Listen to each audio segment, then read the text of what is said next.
Tokyo Mirage Sessions Sharp FE is a game that caught my interest as a Wii U owner. The first rumblings of the title came from a Nintendo Direct in 2013, when the game was simply known by the working title of Shin Megami Tensei Cross Fire Emblem. I'm not a Shin Megami Tensei or Fire Emblem fanatic, but the overall game seemed very interesting to me as a JRPG fan. You play as Itsuki Aoi, a teen who gets wrapped up in the events of the game when things go wrong at his friend's idol tryout. He finds out he has the power to free Chrom, a friendly Mirage, from the grip of darkness, and he decides to use his power to aid Chrom and his allies. The game takes place in modern-day Tokyo, where evil Mirages have been attacking the people in order to steal energy, known as Performa, from them.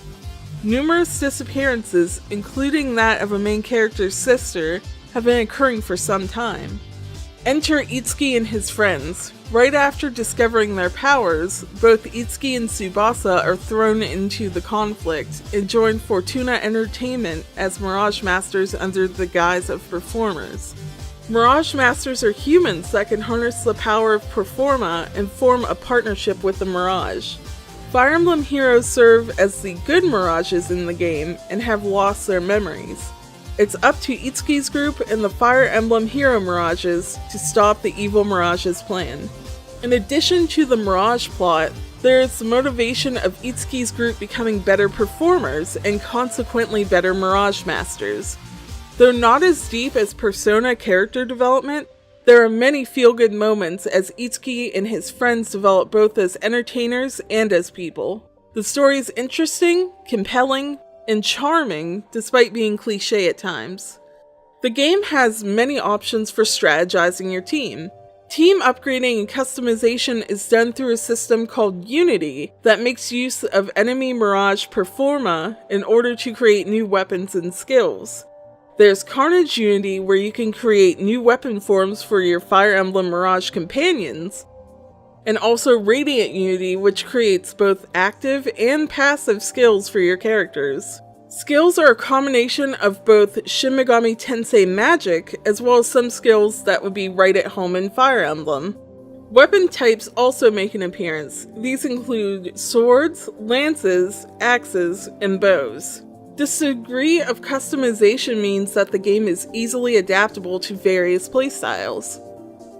Battles are very rewarding. Mastery of the weakness and resistance system is essential for performing well in battle. Combos in battle, known as sessions, are crucial to battling effectively as well. Sessions can be triggered by random chance if a character has a matching session follow-up skill to the character currently attacking, or guaranteed if the character attacking uses a skill that is super effective against the target enemy. The SP meter, located in the upper right corner of the battle UI, is most effectively filled when performing sessions.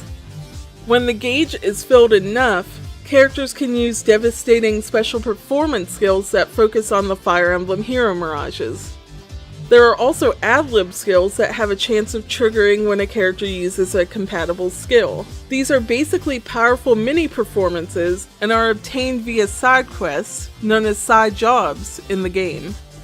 Optimizing your skills allows you to achieve longer sessions. If more than one session skill is an appropriate match to the first skill in the session, the game automatically chooses what it feels is best to follow up with. This, combined with the fact you cannot skip session animations like you can with performances and ad-lib skills, are distinct downsides to the battle system.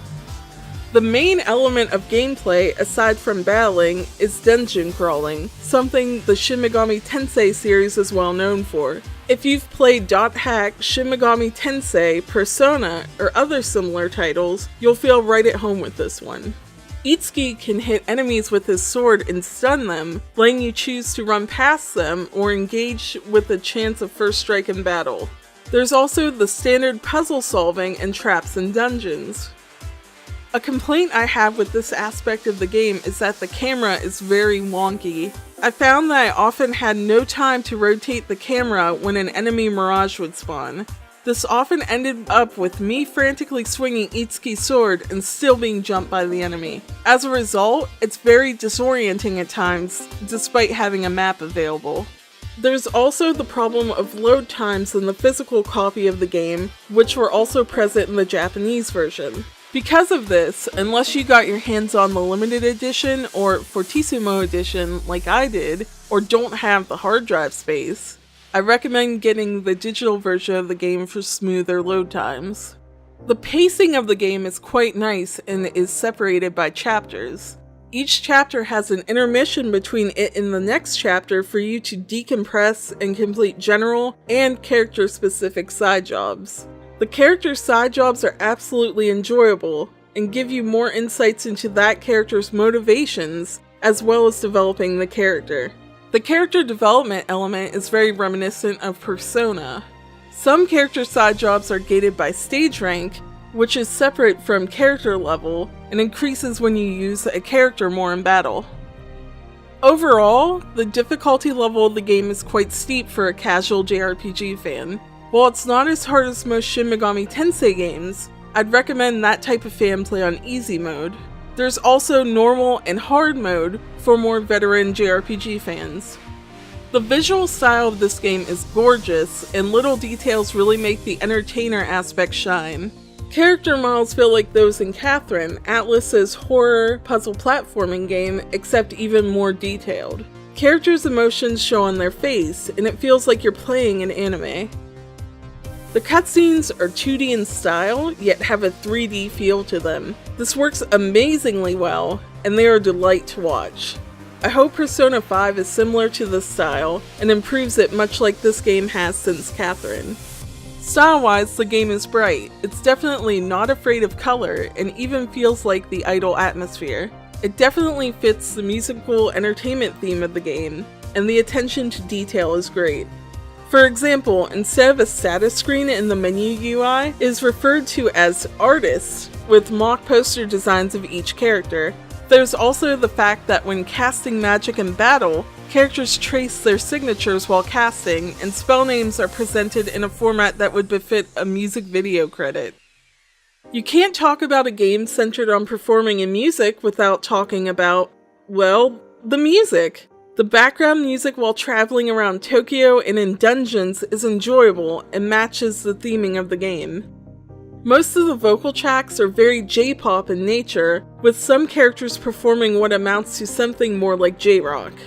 Avex Group, a Japanese label whose artists include the top-selling solo musician in Japan, Ayumi Hamasaki, is behind the vocal music of the game. It's no surprise that the vocal tracks not only match each character's style and highlight character development, but are downright catchy songs in their own right that you can expect to find yourself humming long after you finish your play session. The voice acting in the game is superb. Game audio is Japanese language only with English subtitles. Atlus handled the translation, and based on my intermediate Japanese skills, it is very true to the source material and has fun and interesting language quirks like Tsubasa saying, "Me's to pleat you," in addition to other reverse words to highlight how nervous she can become. Despite some technical flaws, I'm really enjoying the game so far. I recommend it at a full price buy to Wii U owners, especially with the lack of JRPG offerings on the system. More than that, it's just a great game because of its own merits, and JRPG fans will really enjoy this game. What do you think? If you own the game, what are your favorite or least favorite parts of the game? If not, are you planning on picking it up? I'd love to hear your thoughts in the comments. Thanks for watching.